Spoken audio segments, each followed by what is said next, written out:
की पूरी कोशिश कर रहे हैं कि 2025 के अंदर ट्रॉफी जीत के जाए। जी हाँ, भारत ने बड़ा हैवी किस्म का जुगाड़ करने जा रहा है। क्या हो रहा है अनऑफिशियल है, लेकिन मैं आपको बता रहा हूं कि इंडिया का स्क्वाड आ चुका हुआ है सामने। ऑफिशियल तौर के ऊपर ये 11 और 12 तारीख को अनाउंस होगा, लेकिन जनाब प्रोबेबल स्क्वाड सामने आ रहा है इंडिया का।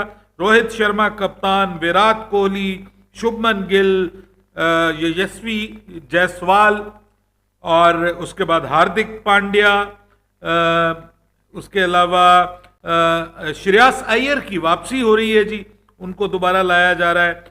केएल राहुल टीम का हिस्सा होंगे और इसके अलावा ऋषभ पंत हैं, हार्दिक पांड्या हैं, अक्षर पटेल हैं, कुलदीप यादव हैं। को स्क्वाड लाजमी जो है सबमिट करना ही करना है। तो अब इस डेडलाइन के चलते जो आज हम बात करेंगे कि पाकिस्तान का एक्सपेक्टेड स्क्वाड क्या होने जा रहा है, क्या तब्दीलियां होने जा रही हैं, क्या खबरें चल रही हैं, क्या स्टोरियां चल रही हैं, कंप्लीट डिटेल के साथ शेयर करेंगे आपके साथ इस वीडियो में। तो अगर आपने हमारे चैनल पर और पहली बार आए चैनल को अभी सब्सक्राइब करें और साथ ही बेल आइकन बजाना। तो बात रात 12 बजे, हाँ वही रात 12 बजे तक चले जी। तो बात का आगाज करते हैं नंबर 1 खबर के साथ। जसप्रीत बुमराह हैं, मोहम्मद सिराज, मोहम्मद शामी और अर्शदीप सिंह, इनके जो 4 फास्ट बॉलर्स हैं उसे ध्यान में रखिएगा कि वो कौन कौन से हैं।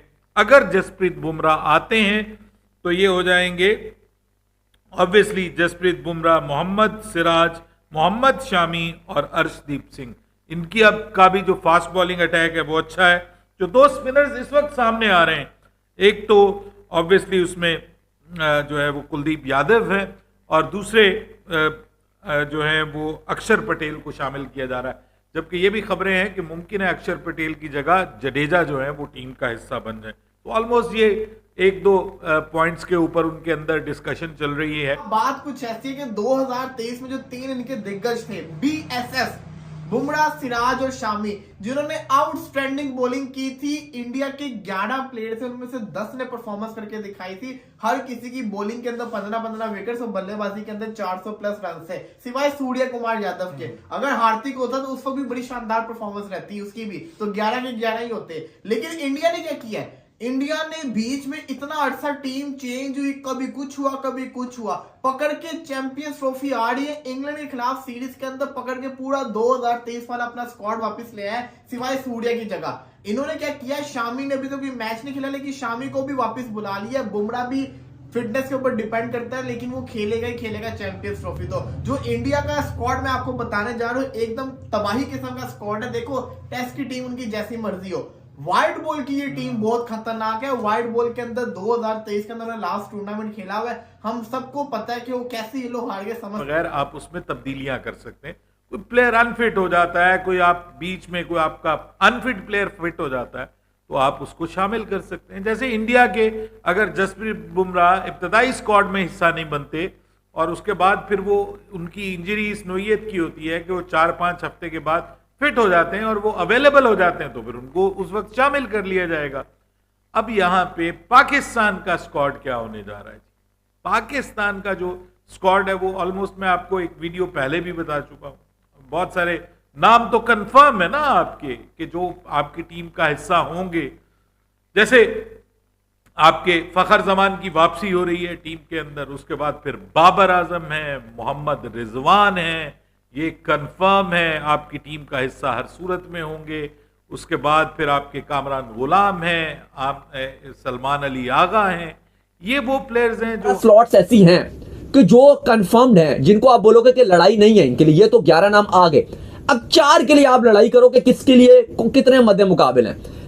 पहले जो आसान मामलात हैं उनकी तरफ आते हैं कि वो कौन से मामलात हैं जो जिनके मामले खाते बिल्कुल क्लियर हैं, जो आपके चैंपियंस ट्रॉफी के स्क्वाड में आ रहे हैं। क्योंकि देखो, अभी इफ्तिखार के हवाले से भी हम बात कर रहे थे, इफ्तिखार के लिए भी चीजें इतनी आसान नहीं है। मैं भी समझता हूं, ये भी एग्री कर रहे हैं मेरी बात से कि इफ्तिखार को स्क्वाड में होना चाहिए था देखो चैंपियंस ट्रॉफी के ओडीआई में। लेकिन जो खबरें आ रही हैं उनके लिए उनका मुकाबला एक्चुअली में जो दो स्लॉट्स हैं बिलखुसूस तैयब ताहिर, इरफान खान, एक इरफान खान, एक तैयब ताहिर, इन दोनों से इनका मसला पड़ा हुआ। और एक और जिससे सबसे बड़ा इशू आ रहा है, दो ने आने हैं, वो ये इशू आ रहा है कि आपको जैसे पता ही है कि यार मतलब इस तरह से उनके इफ्तिखार का भी कोई रिसेंट को बहुत अच्छी परफॉर्मेंस भी आई, इनकी भी कोई परफॉर्मेंस नहीं है ना। बट इफ्तिखार का भी अभी मीडिया में सारा नेगेटिविटी भी चली है उनको लेकर, उनकी एक कंट्रोवर्सी भी फिलहाल। चलो वो ठीक है, अभी आप उसको छोड़ो। अच्छा, एक और बड़ी अहम चीज आपको बता दें, हर सूरत में टीम का हिस्सा बनेंगे।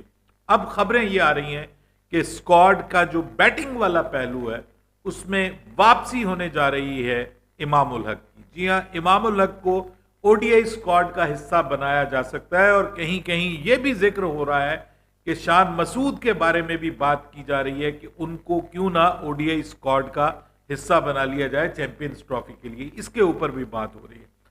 दूसरी जानिब नीचे अब आ जाएं, मतलब अगर आप मिसाल दे रहा हूं आपको कि अब नहीं आते, अगर साइम अयूब फिट नहीं होते खुदा ना खास्ता उस वक्त तक, तो फिर पाकिस्तान की ओपनिंग जोड़ी क्या होगी, पाकिस्तान का जो कॉम्बिनेशन बनेगा वो क्या बनेगा। तो खबरें ये भी हैं कि बाबर और फखर जमान भी ओपन कर सकते हैं।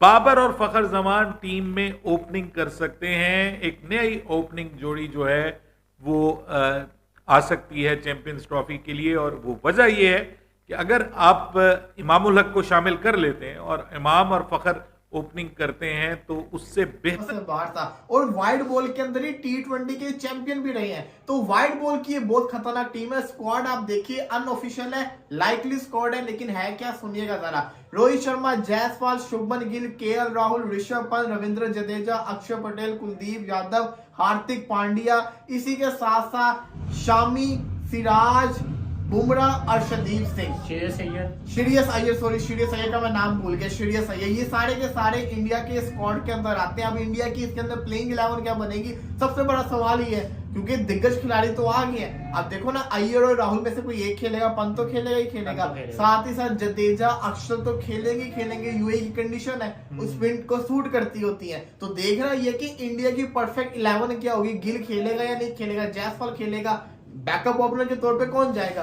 जायसवाल को उन्होंने कॉल अप कर लिया है इस टूर के लिए इंग्लैंड वाले, इसका मतलब है कि चैंपियंस ट्रॉफी के प्लान के अंदर है। साथ ही साथ जहां तक बात रही नीतीश कुमार रेड्डी की, तो जनाब वो नहीं आ रहा स्क्वाड के अंदर। खबरें सामने आ रही नीतीश कुमार रेड्डी को स्क्वाड के अंदर नहीं लाने वाले।